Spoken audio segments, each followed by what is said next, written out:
ये तहकीकात तो ज़रूरी नहीं बल्कि फ़र्ज़ इसलिए हैं कि एक अदालती शख्सियात, बहुत अज़ीम अदालती शख्सियात, बहुत अज़ीम सियासी शख्सियात और बहुत अज़ीम ख़ानदानी शख्सियात, उनका दामन दागदार हुआ है।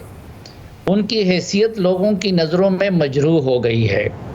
मसलन हमारे चीफ जस्टिस साहब पाकिस्तान के एक मुनफरिद मुकाम रखने वाली चीफ जस्टिस साहब हैं और इतने अजीम चीफ जस्टिस शायद पाकिस्तान को कभी नसीब हुआ हो जो इतना क्विक इंसाफ देता हो। और ठीक है, अभी पहले सिर्फ तहरीक इंसाफ को देते हैं लेकिन क्विक इंसाफ तो देते हैं। अब एक तो ये है कि इन ऑडियो वीडियो से उनकी हैसियत दागदार हुई है, वो लोगों की नज़रों में मशकूक बन गई है।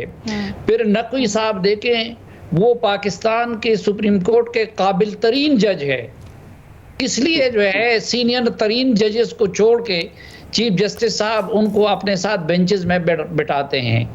उन पे इल्ज़ाम लगा है, उन अजीम हस्ती की हैसियत लोगों की नज़रों में मजरूह हो गई है। फिर आप देखें कि सियासत का एक ही शख्सियत है पाकिस्तान में जिसको सुप्रीम कोर्ट ने सादिक और अमीन का लक़ब दिया है।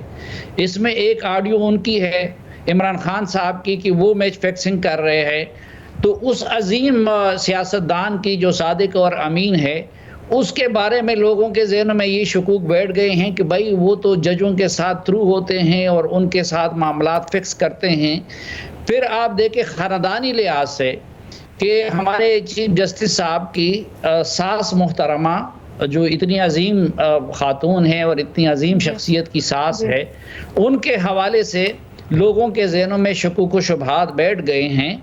तो इसलिए इन सब शख्सियात की इज्जतों का और बुलंद मर्तबे का तकाजा। फवाद चौधरी साहब देखिए, उनका दामन दागदार हुआ है। उन जैसे अजीम सियासतदान पे ट्रकों की और ये बात आ गई है कि वो जजों को ट्रक पेश करते हैं। तो ये इसके लिए फैक्ट फाइंडिंग ज़रूरी है ताकि इन अजीम हस्तियों के बारे में लोगों के जहनों में जो शकूक व शुबहात बैठ गए हैं वो साफ हो जाए। और जो पहले बात की गई थी कि देखिए, ना ये अदालत है ना ये उनके खिलाफ कोई कार्रवाई करेगी, सिर्फ फैक्ट्स फाइंडिंग करेगी। अगर अदालती इख्तियार उनके पास होता या सुप्रीम जुडिशल काउंसिल का इख्तियार होता या कार्रवाई का इख्तियार होता तो फिर ये बात जो कही गई कि ये जी फायजी से साहब के ये ख्यालात है, उनके ये ख्यालात है, तो फिर ये सवाल उठ सकता था। उन्होंने तो सिर्फ फैक्ट फाइंडिंग करना है।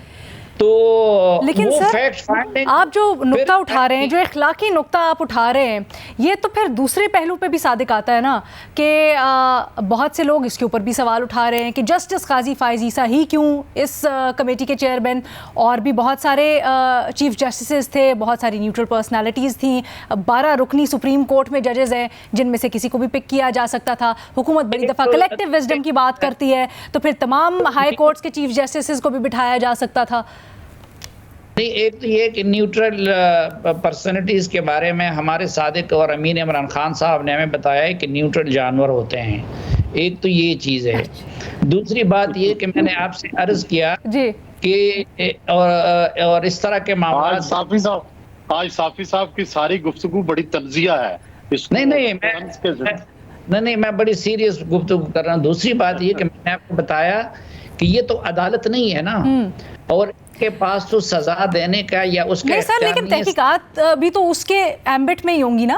तहकीकात जिस ग्राउंड्स पे होंगी, जिस तरह से नहीं होंगी, क्या ये मुतासिर कर सकता है आपके ख्याल में या नहीं? तो तहकीकात अगर गलत हुई तो फिर किसी फोरम पे जाएंगी ना। लेकिन दूसरी बात ये है, एक मिनट, कि ये सीनियर मोस्ट जज होने के नाते आज भी सुप्रीम जुडिशल काउंसिल का तो रुकन है ना।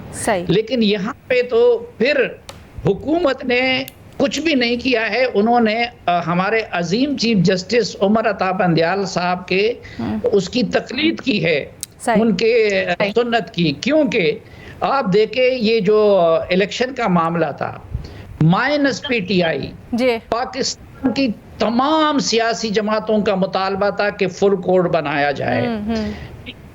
पाकिस्तान बार कौंसिल के सदर के सिवा तमाम का मुतालबा था कि फुल कोड सर आप बनाया जाए। बिल्कुल दुरुस्त फरमा रहे हैं, आप बिल्कुल दुरुस्त फरमा साहब जैसे जजेस का मुतालबा था कि फुल कोड बनाया जाए, लेकिन उन सब के एतराज़ात को रद्द करके मुस्लिम लीग नून बाकी सब ने कहा था कि ये 2 जजेस हमारे बारे में बाइस्ड है, लेकिन फिर भी चीफ जस्टिस साहब ने उसी बेंच इकरार किया। तो ये तो हुकूमत अता बंदयाल साहब के सुन्नत की तकलीद कर रही है।